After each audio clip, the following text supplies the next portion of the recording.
Bom dia, pessoal.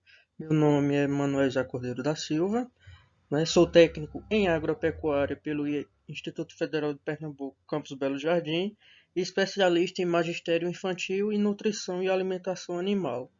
Sou estudante do curso de bacharelado em zootecnia e faço parte da cadeira de Fundamentos da Ciência do Solo, professor Jean. Falo diretamente de minha terra, Belo Jardim, e infelizmente, por conta do trabalho e outras atividades laborais, né, não posso apresentar esse trabalho online, que seria o ideal para que todos pudessem interagir, tirando dúvidas, criticando, sugerindo, etc. Tá? É nosso trabalho de hoje, primeiro seminário que apresento para vocês e para a avaliação do professor Jean, é sobre um dos fatores de formação dos solos, né, que José Augusto, que fala daqui a pouco, e eu ficamos encarregados com material de origem, né? Já que, tendo todos os solos a sua origem na desagregação das rochas, né, situadas na zona superficial ou a pequena profundidade da litosfera, é evidente, né, que o seu estudo deva começar pelo conhecimento de sua matéria-prima e dos minerais que os constituem. Tá? Bom, é essencial que a gente tenha, que eu trouxe para vocês nesses slides, que os fatores de formação estão intimamente relacionados. Então, eu elaborei essa foto aí para vocês, porque a ação do clima e dos organismos que atuam sobre certo material de origem, tá? Então, a gente tem aqui a ação do clima juntamente com a ação dos organismos atuando sobre uma rocha. Essa rocha, né, vai formar o material de origem, né, e que ocupa uma determinada paisagem ou relevo durante um certo período de tempo, né, que são parte do meio ambiente. Ou seja, em outras palavras, não é? Os solos formam-se a partir dos fatores ambientais e dos processos destes sobre aqui o material de origem. Então você tem um do fator de formação, clima, ou seja, do organismo, que é o fator biológico, atuando sobre um tempo durante numa rocha. Você vai ter a formação de um material de origem que ocupa aí determinada paisagem ou relevo. Então, todos esses elementos, eles estão aqui, ó, intimamente, né, relacionados, tá? Trouxe para vocês aí uma definição de material de origem, tá? Essa definição aqui eu peguei de livros e de slides e de outras anotações, né? Diz o que, como vocês podem ler aí. Definindo o material de origem, temos que é a matéria-prima que fornece os meios e as composições para que os solos se desenvolvam, tá? Existindo dois meios de desenvolvimento, podendo ser de natureza mineral ou de natureza orgânica, tá? É através dessa matéria que identificamos o meio pelo qual determinado tipo de solo se desenvolveu, tá? Eu coloquei para vocês aqui, como vocês podem ver nesse tópico, os materiais de solo são mais importantes. Por quê?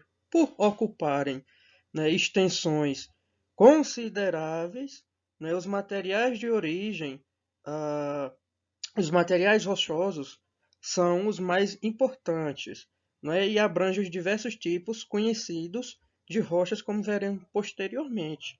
Tá? Então, você tem um material de origem, tá? Eu elaborei também esse slide aqui para vocês. Ele representa o estado inicial do sistema solo. Ou seja, se é o estado inicial, a gente tem a um tempo zero de sua formação, tá? Que fica bem claro aí para vocês. Bom, os processos geológicos e tipos de rochas. Vou falar primeiro sobre esse quadro 1 aqui, depois eu faço para vocês sobre esse diagrama que eu tirei de um livro, tá? Então, o que é que a gente vê aí? Como foi dito anteriormente, Os materiais rochosos são os mais importantes, né, e abrangem os diversos tipos conhecidos de rocha. Como podemos visualizar nesse quadro, a gente tem aí as rochas, os dos principais tipos de rochas magmáticas, metamórficas e sedimentares, e os possíveis materiais de origem que se formam a partir dessas rochas. Tá? Ah, nessa foto, nesse diagrama que eu tirei do livro, não é? O que é que a gente pode observar aqui nessa legenda? Vemos um diagrama de A a C, tá, mostrando como os processos geológicos trouxeram diferentes camadas de rocha para a superfície da Terra em uma determinada região. Tá? Então, na letra A, o que é que a gente tem na letra A? Aqui na legenda eu coloquei para vocês inalteradas a disposição de uma camada. Vou elucidar melhor aqui para vocês nessa letra A. Vemos camadas inalteradas de rochas sedimentares, com apenas uma delas, não é, essa mais escura, essa primeira camada, não é, a mais elevada, exposta. Ou seja, a gente tem um perfil nessa letra A, um perfil homogêneo. Tá? Já na letra B, a gente tem, eu coloquei aqui na legenda para vocês, tá? Na letra B, o que é que a gente tem? O que é que essas duas setas laterais elas nos indicam? Pressões geológicas laterais que deformam as camadas da rocha. Então você pode observar que veio uma pressão lateral, tá? Então você já tem essas ondulações na rocha, consequentemente você vai ter aí a exposição, porque essa rocha que estava embaixo, ela vai para cima, etc. Não é? Por intermédio de um processo chamado deformação crustal, tá? E ao mesmo tempo a erosão remove grande parte da camada superior, expondo assim a parte da primeira camada subjacente. Né? Já observamos uma mistura de camadas, então você tinha essa primeira camada e agora você já tem uma mistura de duas camadas, tá? Fazendo um perfil heterogêneo.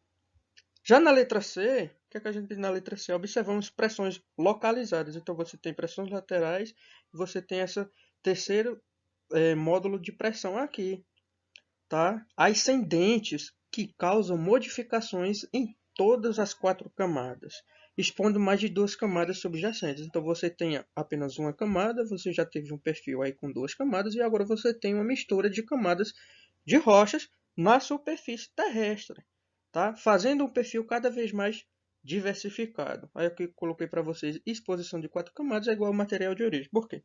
Depois que essas quatro camadas de rochas são intemperizadas, através do clima, organismos, etc., elas dão origem aos materiais de origem, a partir dos quais os diferentes tipos de solo se formam, tá?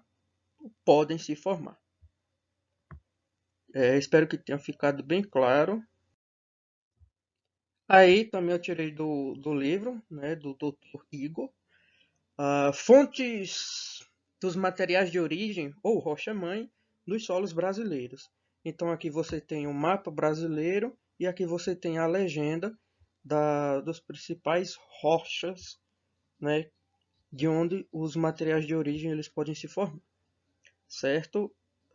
Também denominados de rochas-mães, tá? Porque rocha-mãe, porque ela vai originar aí outros tipos. Pernambuco, como a gente pode observar, tá aqui Pernambuco, eu, né, coloquei nesse círculo aqui. Pernambuco, a gente pode observar o quê? Que há uma mistura, né, essa mistura de solos que são provenientes, tá, de materiais provenientes de rochas ígneas claras e metamórficas, além de sedimentares maciças. Tá? Citamos como ígneas os materiais de origem que se formam solos a partir do basalto, granito, etc. Tá?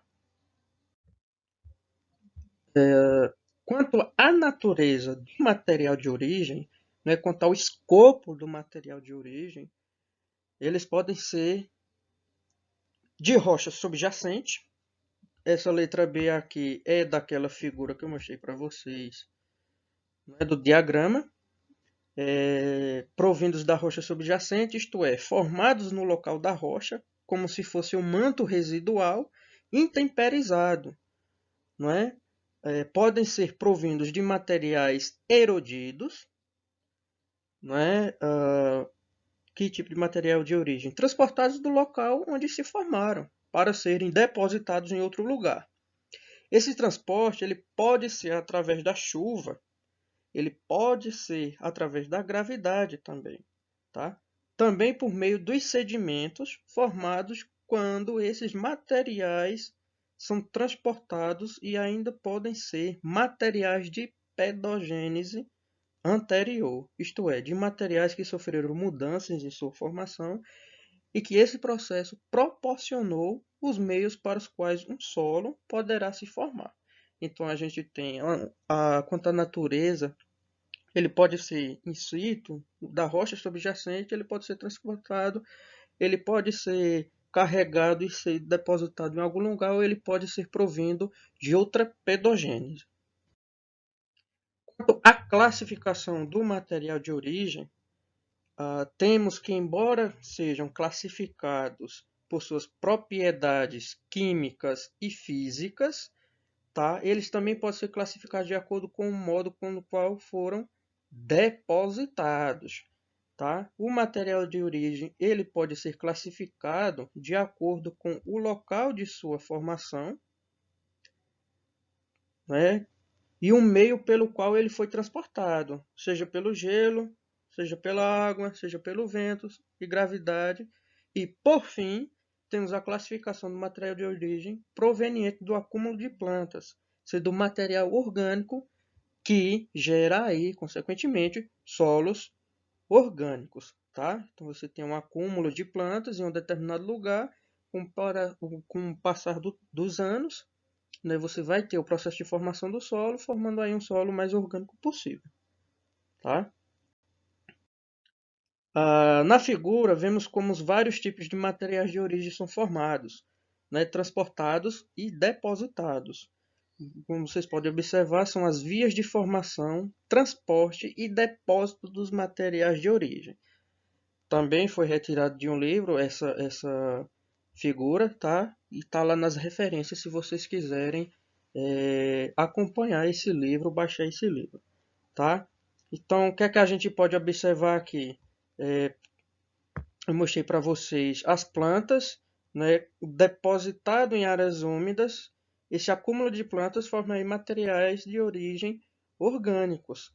Os minerais e rochas formados no local são denominados materiais de origem residuais. Eles podem ser transportados pela água, né, ser depositados em lagos, cursos de água ou oceanos, recebendo denominações diversas dependendo do local onde ele foi depositado. Ele pode ser transportado através da gravidade, formando aí um material de origem coluvial, dentro de sua classificação. Ele pode ser transportado pelo gelo, ser depositado pelo gelo também, ou transportado pelo gelo e ser depositado por água, ou ainda também pelo gelo e ser transportado pelo vento. E o transportado pelo vento e ele pode ser um material aí de origem denominado de sua classificação de eólica, tá? Então essas aí são as vias de formação que eu apresentei para vocês. Quanto à classificação de solos, né, de acordo com o material de origem, temos basicamente três classificações. Os solos denominados autóctones, como eu apresento aqui na figura para vocês, se vocês observarem essa imagem, solos autóctones são aqueles formados por materiais provenientes do substrato rochoso em que se encontram. Então você tem aqui a rocha. Essa rocha, com o passar do tempo, ela foi sendo exposta à superfície e foi aí dando origem ao solo. Tá? Então aí a gente tem um solo que foi formado na rocha, sobre a rocha. Tá? Os solos alóctones, né, por sua vez, não possuem relação com a rocha subjacente. Então você tem aqui o solo, aqui está a rocha e aqui está a denominação do solo alóctone. Eles são oriundos de fontes distantes e que sofreram um transporte da natureza em intensidades diversas. Então você tem aqui material que ele foi carregado, ele foi transportado, depositado aqui e formado aí uma classificação de solo alóctone. Já os pseudos autóctones são material retrabalhado a curta distância. Como vocês podem observar que ele está a curta distância da rocha subjacente. Tá? Quando a gente fala em determinação do material de origem, a gente fala em exame visual ou exame de laboratório para determinar a formação, a gênese daquele solo, tá? Que os cientistas do solo eles trabalham. Então, quando a gente determina como é possível determinar o material de origem? Ora, através da morfologia do solo final, através de sua textura, através de sua cor, através da fração grosseira e linhas de pedras, quando esse solo já é finalmente formado. Não é? E essa análise de coloração, textura, etc., ela é visual. Então, um solo proveniente de um arenito, por exemplo, pode formar um latossolo vermelho-amarelo, de textura média, para citar aí um exemplo para vocês. Quando se necessita de uma análise para determinar o material de origem que um solo X foi formado, os estudos debruçam-se sobre a granulometria daquele solo e a mineralogia presente, isto é, os nutrientes ali. Por exemplo, solos com mais cálcios são provenientes de um calcário, por exemplo, para citar aí para vocês. Bom, material de origem versus formação do solo. Depende, a formação do solo, né, vai depender, entre outros fatores, das características do material, entre elas o grau de consolidação, granulometria ou textura, composição e sua estrutura. Tá? Então a gente tem aí a consolidação. Né? Vou falar para vocês sobre a consolidação. O grau de consolidação, né, nada mais condiciona do que a velocidade de intemperização. Isto é, a velocidade com que a chuva, micro-organismos, pressão, sol, umidade, etc., atuam sobre o material, influenciando finalmente na sua profundidade. Você pode observar aqui um material de origem granito e um material de origem arenito, num tempo X. Olha aqui a diferença na profundidade. Né? Nessa figura que eu trouxe para vocês, vemos o grau do granito, tá? E do arenito. Por ser mais compacto, o grau de consolidação do granito, não é menor. E se passar X tempo para a formação de um solo, ele será mais raso e com uma textura arenosa. Por ser mais raso, ele também vai ser mais rico em questão de nutrientes. Por sua vez, o solo, por ser mais poroso, a consolidação do arenito, poroso é isso aqui, ó. Você vê as grandes camadas, né, de pedras e esses espaços aqui intercalados, tá? A consolidação do arenito é muito maior. Em um tempo X, formará um solo bem mais profundo, né? E por essa profundidade terá baixa fertilidade. Então, isso aqui é a diferença, né, da profundidade desses dois tipos de solo em um determinado período de tempo igual, tá? Isso aqui é um exemplo aí para vocês. Granulometria ou textura? Eu trouxe para vocês essa pirâmide aqui, de acordo com a porcentagem de areia, a porcentagem de argila ou a porcentagem de silt.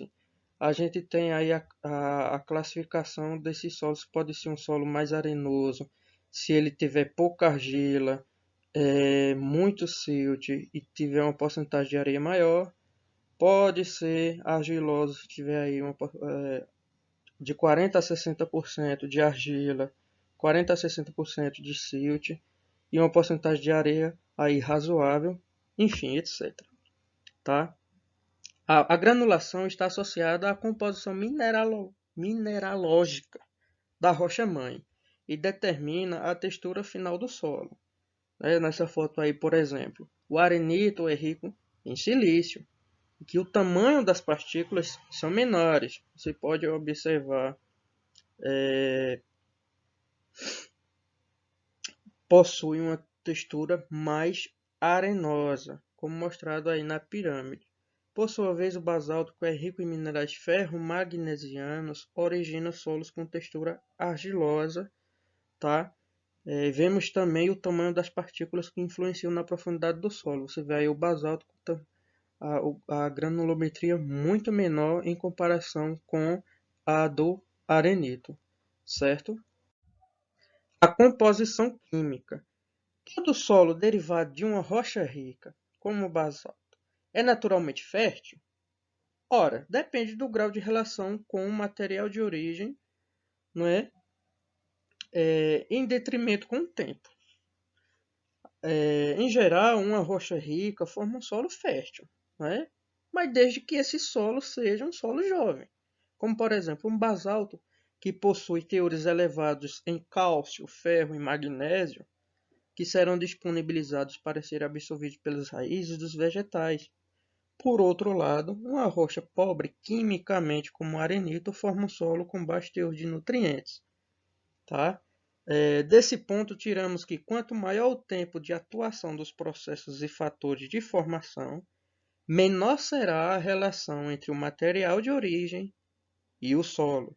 Solos jovens, como é o caso desse aqui, que tem aproximadamente 2.000 anos, possuem maior relação direta com o quê? Com seu material de origem. Tá? E solos velhos, aqui 150 mil anos, possuem menor relação com a rocha mãe. Na figura, nessa figura aqui que eu trouxe para vocês, é bem claro uma rocha rica que é o basalto, né, com a presença aí de piroxenos e feldespatos, e a diferença do tempo sobre a composição nutricional do solo e sua profundidade. Temos uma ação de 2.000 anos, né, que origina um solo rico com moderada profundidade. Tá aqui a profundidade, não dá muito para ser bem visualizado, mas aqui tem grande quantidade de nutrientes, grande quantidade, né, de cálcio, de magnésio, etc. Tá? E você tem uma relação de nutrientes de 2 para 1, como está apresentado aqui nesses círculos. Por sua vez, uma atuação de 150 mil anos, né, onde o solo será pobre, já que os nutrientes estão mais dispersos. Então você tem um nutriente aqui, você tem um nutriente aqui, você tem aqui, você tem aqui, você tem aqui. Eles são mais dispersos, a relação de nutrientes é 1 para 1, tá? E será bem mais profundo. Então aqui a atuação do tempo, ela é muito importante na questão da profundidade, na questão da composição química desse solo, além da relação do solo com o material de origem. Quanto à estrutura, eu trouxe aqui para vocês, mostrando como os solos podem variar em cor e textura de acordo com o material de origem. Né? Por exemplo, o material de origem que se forma a partir da desagregação do granito, que por sua vez forma-se a partir da rocha ígnea ou magmática intrusiva, formando um solo de textura média e coloração vermelho-amarela, como mostra o esquema. Né? Então tá aqui para vocês, coloração vermelho-amarela. Outro exemplo é a decomposição do material transportado e depositado em planícies, formando um solo aluvial, né, de textura variável e camadas de deposição, como vocês podem observar aqui também. Está aqui a rocha basáltica, você tem aqui um arenito e você tem aqui desse arenito, esse material ele foi transportado, foi depositado, classificado como aluvião, né, o solo aluvial, tá?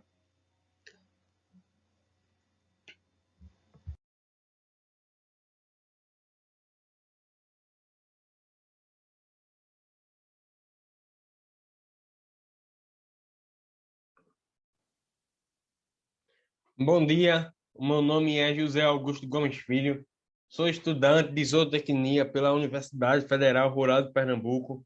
Estou aqui na matéria de Fundamento da Ciência do Solo para falar só um pouco sobre materiais de origem. Vamos lá. As rochas, a gente sabe que fica na litosfera, elas sofrem um processo chamado de intemperização ou meteorização, que resulta em diversas modificações, seja nas suas estruturas físico-químicas, tanto no seu aspecto físico, como na sua composição química. A gente vê que existem três tipos de intemperização, ao qual eu não vou me deter aos conceitos dele, sendo a intemperização física, a intemperização química, a intemperização biológica. A intemperização física, ela muda o aspecto físico, a estrutura da rocha. A gente vê que a intemperização química, ela vai mudar, ela vai resultar numa mudança química da sua composição química. A gente também tem o intemperismo biológico, que é provocado por organismos vivos.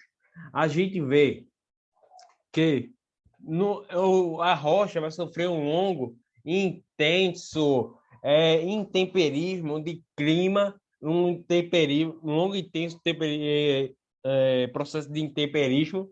E a gente sabe que o clima é um fator geral para a composição e cor da rocha. O clima.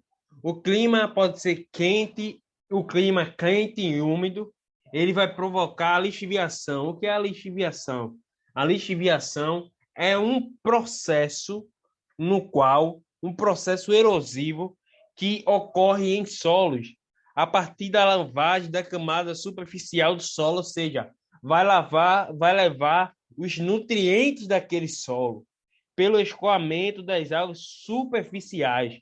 Em geral, ocorre em solos sem a cobertura vegetal protetora, diminuindo em elevado grau a sua fertilidade ao longo do tempo.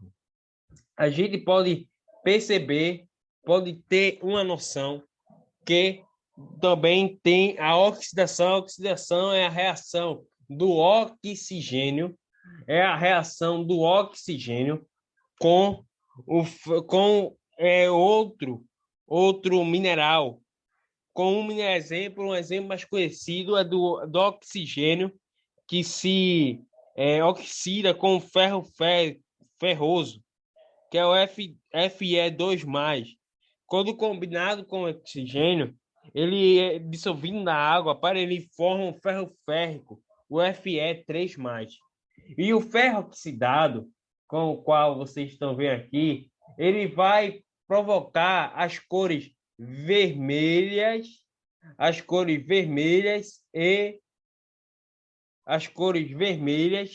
e amarelas aqui no solo. A gente vê que climas frios e secos, ele vai transformar a característica da rocha mãe. A gente vê que a maioria dos solos providos de materiais residuais, a variação no solo é também um reflexo de outras grandes diferenças e outros fatores como o clima e a vegetação. O transportado coluvial. A gente sabe que os detritos coluviais ou colúvios são compostos por fragmentos de rocha heterogênea, mal selecionados, que foram destacados das partes mais elevadas do relevo e carregadas por gravidade pela encosta. Um exemplo é as avalanches, que são formadas por esses compostos por sedimentos desse tipo. Ou seja, as avalanches. A gente vê aqui a rocha vai sofrer uma reação físico e química, vai ser quebrada em fragmentos. Aí a gravidade vai fazer depósito ou talos. Então, a avalanche é composta por esse tipo. Aí também uma característica desse solo é que tem uma boa drenagem, uma decomposição sobre o outro. A gente sabe que esses materiais desse tipo, eles costumam ser grosseiros e pedregosos, porque neles predomina o temperismo físico acima do químico. Tem uma boa drenagem de muitos depósitos coluviais e tendência à estabilidade e propensão a quedas e deslizamento. Nós vemos também que tem os transportados, entre aspas, aluvial. São divididos em 3 partes. Na planície de inundação, os leques aluviais e deltas. O que é uma planície de inundação? Planície de inundação é a porção da parte de um rio que é inundada durante as cheias, o leito maior. Os seus sedimentos são depositados durante as inundações. Seus materiais mais grosseiros depositam-se perto do canal, leito menor, do rio, onde a água é profunda e influenciam mais na turbulência e energia. Solo desenvolvido desses sedimentos aluviais, geralmente, não sempre, mas geralmente tem características como desejáveis para a agricultura e a urbanização. Mas a todo custo, esse solo deve ser evitado para objetivar a construção de moradias e o desenvolvimento urbano. Ele também tem o relevo quase plano, tendo como característica principal, né, o relevo quase plano e a proximidade com água, alta fertilidade e elevada produtividade. A gente sabe que também temos os leques aluviais. Leques aluviais. Os leques aluviais são formados por cursos de água temporário.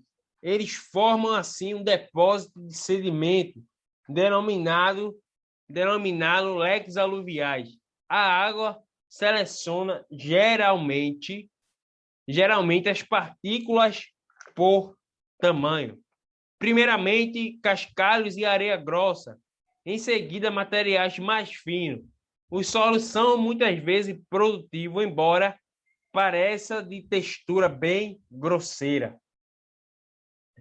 Deltas. Continuação da planície de inundação. Os deltas, depósito de deltas, ele ocorre quando material em suspensão se deposita perto da foz do rio, formando um delta. A continuação de planície de inundação, devido à sua natureza argilosa e costuma ser mal drenada. Marismas estão entre os mais extensos e biologicamente importantes habitats da terra úmida. As civilizações antigas e modernas fizeram e ainda fazem importantes áreas agrícolas. Utilizavam as civilizações, elas utilizavam como as civilizações mesopotâmicas, as civilizações egípcia. Então, utilizava esses deltas, esse depósito de delta para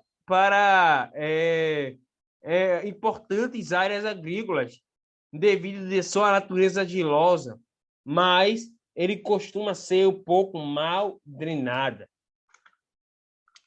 Sedimentos marinhos. O sedimento marinho, parte dos sedimentos transportados pela ação de cursos de água, acaba sendo depositado na nossa e no nosso estuários e golfos. Fragmentos menores nas praias e partículas mais finas, mais distantes. Elevações de níveis do mar e da terra podem depois soerguer esses depósitos marinhos acima do nível do mar, criando uma planície de sedimentos costeiros. Tais depósitos fisicamente sujeitos a um novo ciclo de intemperismo e formação do solo, argila, siltres e areias podem ser encontrados lado a lado. Nós também vemos que tem o material de origem transportado por gelo e águas de degelo. A gente tem como destaque aqui o til e o Outwatch. O til, materiais depositados diretamente pelo gelo, são heterogêneos e contam de uma mistura de resíduos que variam em tamanho de pedra e argila, não são estratificados. O outro e oeste são depósitos glaciofluviais devidos ao derretimento da água no término da geleira. Agora nós vamos falar um pouco sobre material de origem eólica. A gente sabe que o vento é um dos principais agentes erosivos e também é um dos principais agentes de formação do solo, juntamente com a água.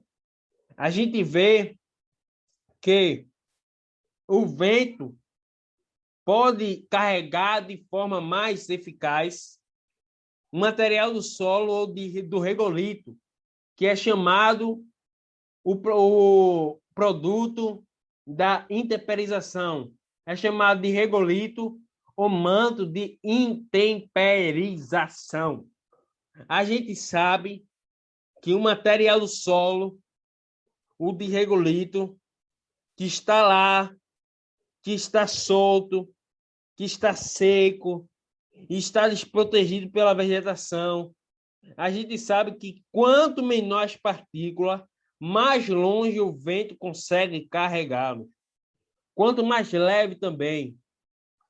E a gente sabe, a gente vê, a gente pode exemplificar e destacar quatro, quatro destaques. As dunas, loés, aerossóis e cinzas vulcânicas. As dunas, ao longo das praias dos oceanos, dos grandes lagos e áreas de deserto do mundo, os fortes ventos recolhem grãos de areias médias e finas para depois remi-los em quartos, grandes montes de areia chamada dunas, pois a maioria dos outros minerais foi intemperizada e levada pelas ondas. Além disso, é depositada de nutrientes para as plantas e é altamente resistente às ações intempéricas. Isso é a duna. É resistente a ações intempéricas. É uma característica principal das dunas. A gente sabe também que os loés são compostos principalmente de partículas do tamanho do silt. As partículas do loés podem ter sido transportadas pelo vento por centenas de quilômetros, formando depósitos eólicos que se tornaram mais espessos e com partículas mais finas, à medida que ia aumentando a sua distância da fonte. Só uma curiosidade, a gente sabe que no centro e no oeste da China chega a 30 a 100 metros de profundidade e contribui cerca de 800 mil quilômetros quadrados. Os aerossóis chamados assim, pois podem permanecer suspensas no ar devido ao seu tamanho pequeno. Chegam a medir 1 a 10 micrômetros. Os aerossóis, a gente vê aqui o carbonato de cálcio nos Estados Unidos, o cálcio da bacia amazônica nas poeiras do Saara, deserto lá da África. A gente vê isso aí tudo transportado pelo vento. A gente vê que esse aerosóis, a gente já leu, que a gente já recitei aqui, melhor dizendo, eu já recitei que quanto menor as partículas, mais longe o vento consegue carregá-las. Então, as partículas de aerossóis têm cerca de 1 a 10 micrômetros. E a gente sabe que ele uma partícula pequena como essa pode ser levada a grande distância. A gente também tem as cinzas vulcânicas. Durante as erupções vulcânicas, os materiais piroclásticos são despejados nas imediações dos vulcões e, ao mesmo tempo, as partículas mais finas de cinzas vulcânicas, solos formados desses materiais, são caracteristicamente leves e porosos e tendem a acumular matéria orgânica com mais rapidez que os outros. A gente vê que são leves e porosos e a acumulação de matéria orgânica com mais rapidez do que outros. Em temperismo mais rápido. Variedade de material de origem. Os materiais de origem, eles são derivados, alguns de rochas claras e outros derivados de rocha escura. O que vai mudar nessa derivação é que essas rochas claras, elas são ricas em silício. Já a rocha escura são pobres em silício. A gente vê que, como ao longo do tempo, gramíneas e outras vegetação podem criar raízes nas dunas, isso aí já é uma observação aqui que eu coloco nas dunas, que eu me lembrei agora, que nas dunas, as outras vegetação podem criar raízes nas dunas. Elas podem fazer com que nessas areias um novo solo se inicie na sua formação. É uma observação muito importante que não pode ser deixada de antemão, de passagem. Então, voltando, a derivação dessa derivação de rocha clara para rocha escura a diferença vai ser que a rocha clara é rica em silício, já a rocha escura é deficiente em silício.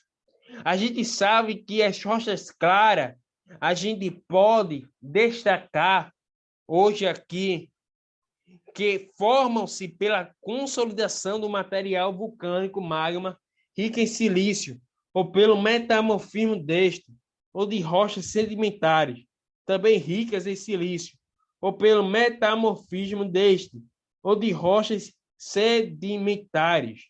Rochas escuras, rochas que se formam pela solidificação do magma, de magma, pobre em silício. A gente vê que as rochas ricas em silício são granitos, cisto, gnáises, quartzitos, formação pela consolidação do magma rico em silício e o metamorfismo deste de rochas sedimentares ricas em silício. Ígneas ou básicas, um exemplo de rochas escuras que se formam pela solidificação do magma são os basaltos, diabases, os gravos, o anfibolitos, formação pela solidificação e etc. A gente também vai ver que existe, além da rocha clara e da rocha escura, os derivados de sedimentos consolidados e os derivados de sedimentos inconsolidados. Primeiro, a gente vai observar, a gente vai destacar aqui nessa parte que a formação da deposição do sedimento consolidado se dá pela deposição e solidificação de sedimentos, como os materiais fragmentados de rochas ígneas e metamórficas. A gente tem como exemplos arenitos, as ardósias, as argilitos, as rochas calcárias e etc. E os sedimentos inconsolidados, você vê que esses sedimentos inconsolidados, eles têm no seu processo de formação uma deposição de sedimentos em épocas relativamente recentes, ou seja, é recente. Exemplo, aluviões recentes, dunas de areia, os loés, os coluviões e depósitos orgânicos ou turfeiras. São exemplos. Vamos falar também aqui dos materiais de origem orgânica. A gente sabe que os materiais de origem orgânica, ele vai originar solos orgânicos, solos que têm na sua constituição orgânica. A gente sabe que esse solo é constituído de produtos da decomposição de restos vegetais e animais.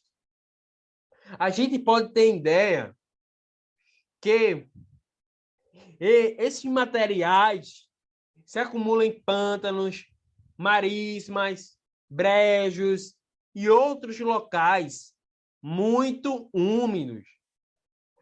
Nessas áreas, vem se acumulando ao longo dos séculos a partir de plantas hidrófilas, como musgos, juncos, aguapés, assim como alguns arbustos e árvores. Esses depósitos orgânicos são chamados de turfa. Existem 4 tipos de turfa, ou seja, turfa é o conjunto de depósito orgânico. Existem 4 tipos de turfa. Existe a turfa de musgos, de herbáceas, de lenhosas e sedimentares.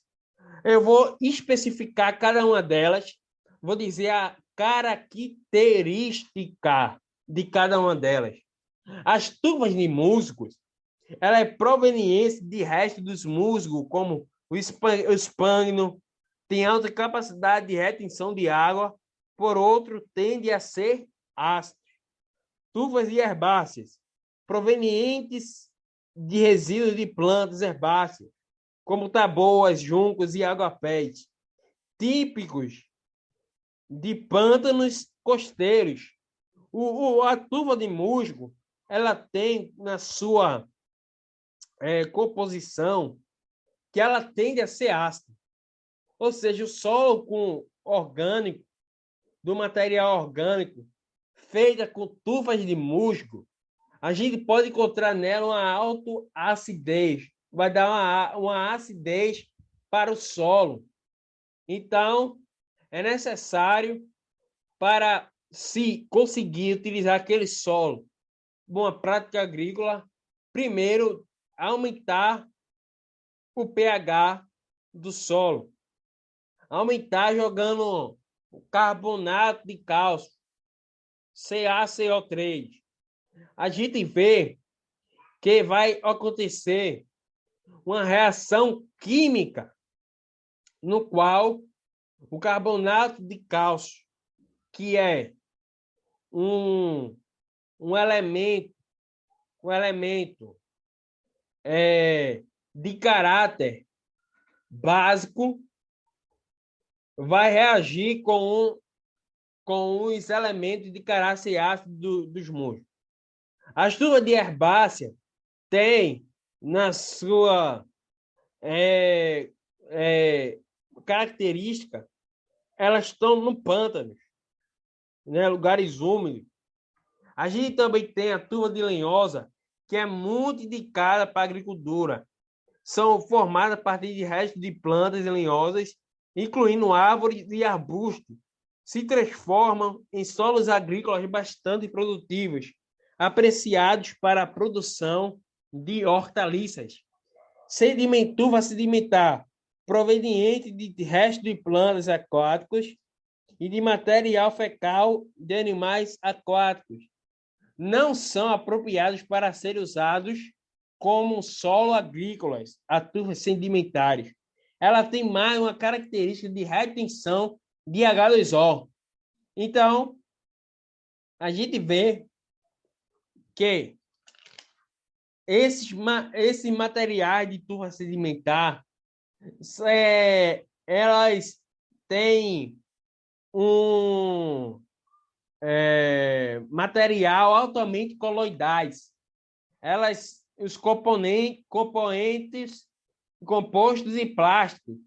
Então, o material orgânico pode ser chamado de o material orgânico também pode ser chamado de fíbrico, sáprico e êmico. Fíbrico, se os resíduos estiverem suficientemente intactos para permitir que as suas fibras sejam identificadas. E o sáprico? O sáprico, se a maior parte do material se decompôs, restando pouco fibra e êmicos, apenas algumas das fibras vegetais podem ser reconhecidas intermediário. Os solos,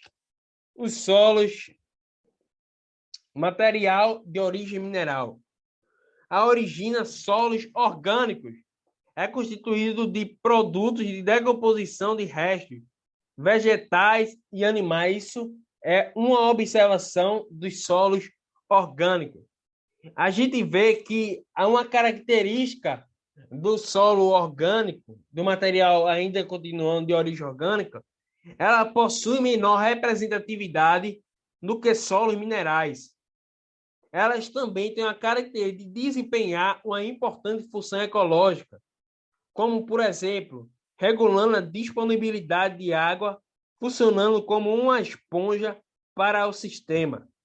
Agora, vamos falar um pouco sobre material de origem mineral.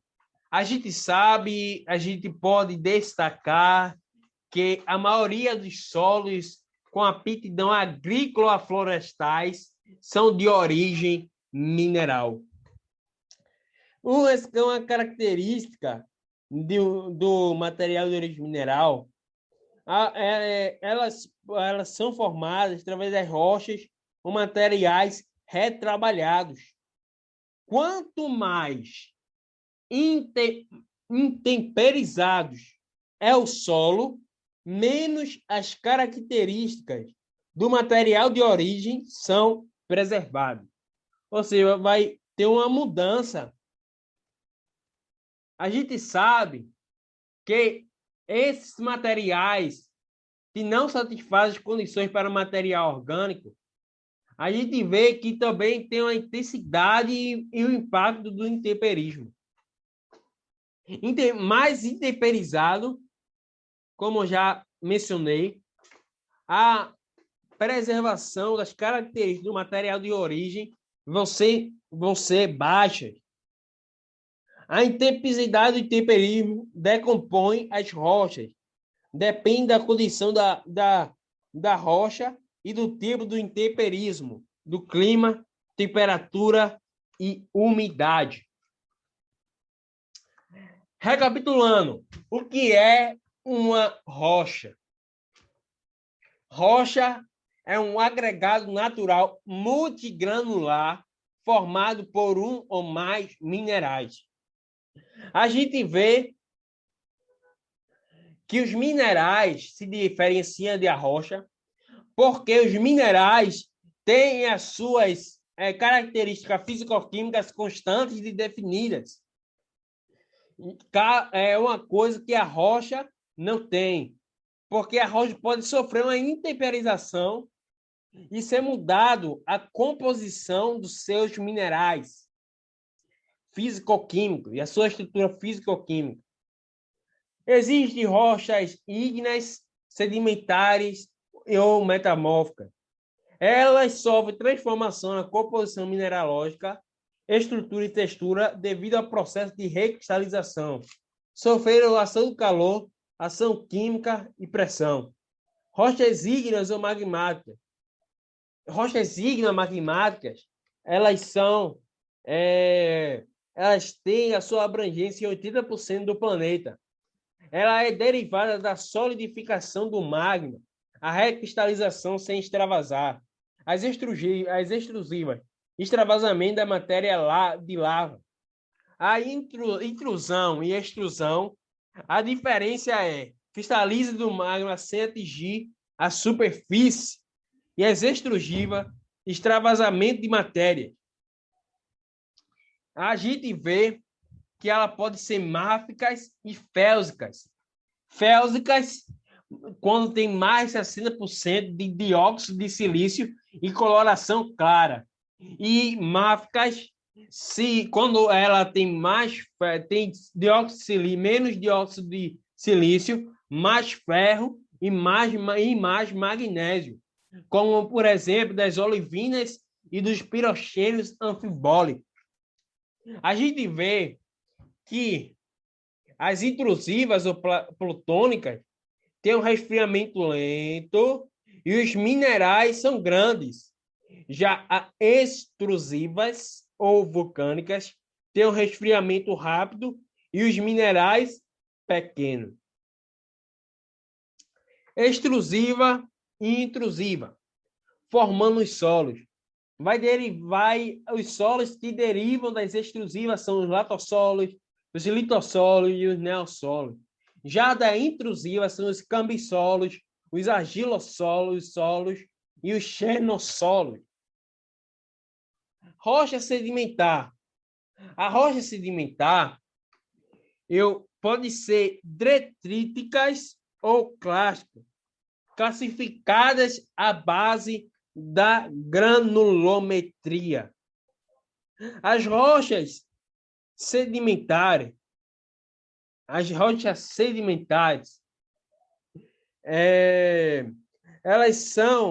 elas nas suas etapas de formação têm a alteração, a erosão, o transporte, a deposição, a diagênese e compactação e a cimentação. A gente vê que, trazendo um exemplo, os argilitos são rochas com granulometria de argilas maciças e compactas, sendo compostos por argilas estrificadas, argilas compactadas e etc. E exibindo orientações dos minerais foliados. A gente vê que a formação, destacando aqui, é por minerais ou fragmentos de rocha desintegrada, restos orgânicos e minerais, precipitados em meio sedimentar. A gente vê que a rocha consolidada é o argilito, mas o sedimento é a argila. Argilito ou cisto. A gente vê que tem o silt como rocha consolidada, mas o siltito é o sedimento. O arenito é a areia. O arenito sedimentar é a areia. E o conglomerado, a brecha, é o seixo. Dependendo da posição solos, vai formar o neossolo regolítico, os esternossolos, os agissolos e os latossolos. Aqui é o ambiente sedimentado. Rochas metamórficas. O metamorfismo das ígneas. Transformações mineralógicas. A gente vê textura, as estruturas de uma rocha pré-existente, mas sem mudança na composição química. Essas são, exemplo, a gneiss. A gneiss, ela tem como mineralogia principal mais de 20% de feldspatos, potássico, plagiodásica, quartzo e biotita. Constituintes menores são a clorita, o anfibólio, a granada, o carbonato, o epidotoete, as principais rochas pré-existentes, granito e etc. A ardósia, que são provindas de folheiros, os argilitos, e vão originar o solo, neossolos, litóricos e cambissolos. Já o gneiss vai originar solos como neossolos, litóricos, cambissolos, agissolos, latossolos. A gente vê com altos teores de areia grossa em relação à areia fina. Uma mesma rocha ela pode originar solos diferentes mediante demais fatores, como do clima, e que eu não vou aqui me aprofundar, mas a gente vê que também no clima quente e seco, solos rasos e pedregosos, menos chuva, clima úmido e quente, solos profundos, não pedregosos e menos férteis. O arenito, independente de clima, eles vão formar solos grosseiros, de baixa fertilidade e armazena pouca água, mais propensa à erosão. Basalto, solo argilosos e altos teores de ferro. Argilito, solo com textura argilosa. Os nutrientes como cálcio, potássio, magnésio e fósforo provêm dos minerais presentes nas rochas que, pela ação intempérica, liberam esses elementos para serem absorvidos pelas raízes dos vegetais. Solo derivado de arenito possuem baixa fertilidade. Solo derivado de basalto são mais férteis, que é uma rocha mais escura. E isso foi a parte do meu conhecimento que eu externei para vocês. Espero que aproveite, espero que esteja super informativo e desde já eu agradeço.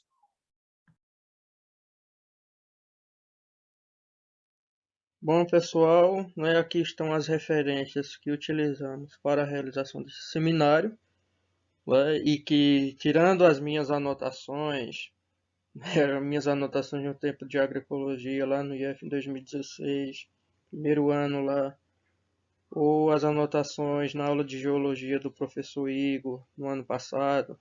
Aqui estão os livros que eu utilizei dos pesquisadores Brad, né, Elementos da Natureza e Propriedades do Solo, e do professor Igor, Formação e Conservação dos Solos, que eu utilizei as imagens. Aqui alguns trabalhos que vocês podem achar facilmente na internet. Bom, finalmente, né, recapitulando, a rocha que dá origem ao solo, ela é chamada de rocha matriz, ou seja, o material de origem, né, a matéria-prima a partir da qual os solos se desenvolvem, né, podendo ser de natureza mineral, no caso das rochas ou sedimentos, ou orgânica, no caso dos resíduos vegetais. Dependendo do tipo de material de origem, esses solos podem ser arenosos, podem ser argilosos, podem ser férteis ou podem ser inférteis, ou pobre quimicamente. Cabe ressaltar que uma mesma rocha pode originar solos muito diferentes, né, pois depende da variação dos demais fatores, como outras pessoas vão apresentar aqui para a gente. Os processos geológicos eles trouxeram para a superfície da Terra numerosos materiais de origem, a partir dos quais os solos se formaram. A natureza desses materiais de origem influenciou as características do solo. Por exemplo, um solo pode herdar uma textura arenosa a partir de um material constituído de partículas grosseiras e rico em quartzo, como o arenito ou o granito. A textura do solo ajuda a controlar a lixiviação de água, né, afetando o fluxo de suas partículas finas e dos nutrientes das plantas. Tá? A composição química e mineralógica do material de origem influencia o intemperismo químico e a vegetação natural. Por exemplo, a presença de calcário em um material de origem vai retardar o desenvolvimento da acidez que normalmente ocorre em climas úmidos.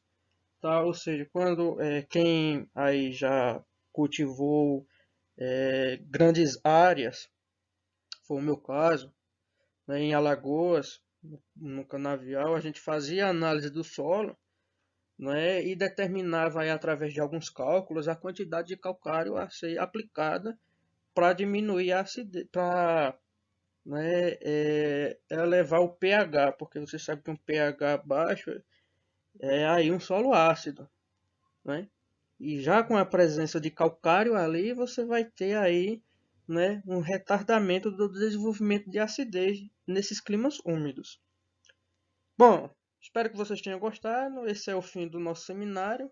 Espero que o assunto tenha sido claro, conciso, objetivo e didático e que todos tenham compreendido. Abraços e até a próxima oportunidade.